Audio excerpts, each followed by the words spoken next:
Today I am going to explain about regional cooperation in countering terrorism in Southeast Asia. There are several backgrounds that encourage the handling of terrorism in Southeast Asia.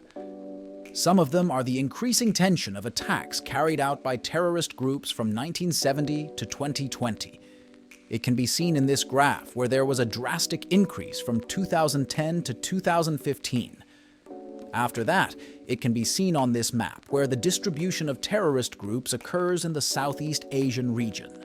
Starting from Indonesia, which is still relatively safe, Malaysia, which is relatively safe, Singapore, which is very safe. Then we see the Philippines, which has many points of distribution of terrorist groups, and see Thailand, which has the most and highest tension among all Southeast Asian countries. Factors. 1. Geographical and demographic factors. Southeast Asia consists of countries with large and diverse populations, open borders, vast islands, and difficult-to-monitor areas. The ethnic, religious, linguistic, and cultural diversity creates challenges in addressing the terrorism threat in the region. 2. Ethnic conflict and separatism. Several countries in Southeast Asia have faced ethnic conflicts and separatist movements, which have contributed to the emergence of armed and terrorist groups. For example, conflicts in the province of Aceh in Indonesia, the Patani region in Thailand, and Mindanao in the Philippines have provided opportunities for terrorist groups to operate and recruit members. 3. Presence of militant groups. Southeast Asia has been a breeding ground for militant groups such as Jama'ah Islamiyah, JI, Abu Sayyaf Group, ASG, and the Maute Group. These groups are linked to global terrorist networks such as Al-Qaeda and ISIS, and they have carried out terrorist attacks in various countries in the region. 4. Socioeconomic factors. Social and economic inequalities, poverty, and radicalization issues in certain communities also contribute to the terrorism problem in Southeast Asia. Some individuals are susceptible to extremist propaganda due to dissatisfaction, injustice, or feelings of marginalization. ASEAN's role in eradicating terrorism. 1. ASEAN Regional Forum, ARF. Harmonization of ASEAN member countries in dealing with terrorist crimes can be seen from the agreement in the ARF Statement on Measures Against Terrorist Financing Forum in Brunei in 2002. 2. ASEAN Action Plan to Combat Transnational Crime.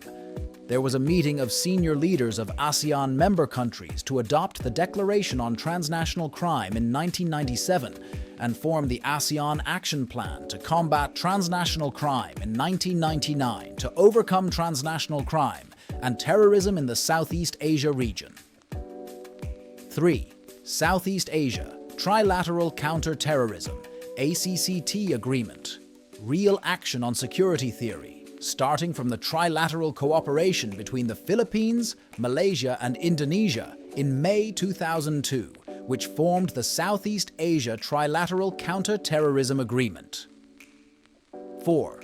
ASEAN Joint Declaration on Counter-Terrorism. ASEAN Joint Declaration on Counter-Terrorism in 2007 as a declaration before the UN to combat terrorism in regional areas and intelligence cooperation through the ASEAN Chiefs of Police, ASEANOPOL. 5 ASEAN countries doing countermeasures on terrorism in domestic terms. Indonesia, in hard approach, issued Undang-Undang Republik Indonesia, Nomor 12 Tahun 2003, concerning countering terrorism, and Undang-Undang Republik Indonesia, Nomor 9 Tahun 2019, concerning prevention and eradication of criminal acts of terrorism funding. This law is in line with UN Security Council Resolution No. 1373 of 2021 and the UNSC sanctions list. In soft approach, carries out a de-radicalization and counter-radicalization program through the National Counter-Terrorism Agency, BNPT, for terrorist convicts. Malaysia. Similar to Indonesia, Malaysia also applies sanctions and freezes assets against terrorist individuals or entities in accordance with UNSC Resolution No. 1373. Malaysia has the Prevention of Terrorism Act, POTA, which is a law that applies in Malaysia which aims to regulate efforts to prevent and arrest terrorist militants who commit criminal acts that violate the law. With the existence of POTA, the Malaysian police do not need to wait for a court decision and can immediately carry out arrests. Philippines. The Philippines also participated in implementing UNSC Resolution number 1373, and the government published the National Risk Assessment on Money Laundering and Terrorist Financing. The Philippines also collaborates with the United States through the Joint Terrorist Financing Investment Group. Singapore. Singapore also participates in implementing UNSC Resolution No. 1373 of 2001. Based on reports published by the Asia-Pacific Group on Money Laundering, APG, and the Financial Action Task Force, FATF, Singapore has a strong legislature and a financial regulatory framework to combat the threat of terrorism. Singapore. Same as Indonesia, Singapore carries out de-radicalization as a way to combat terrorism. The law enforcement system is one of the choices of the Singapore government. One example is having an Internal Security Act policy, which is a special law to take preventive action against anyone suspected of being a threat to Singapore's national security without a warrant or judicial review.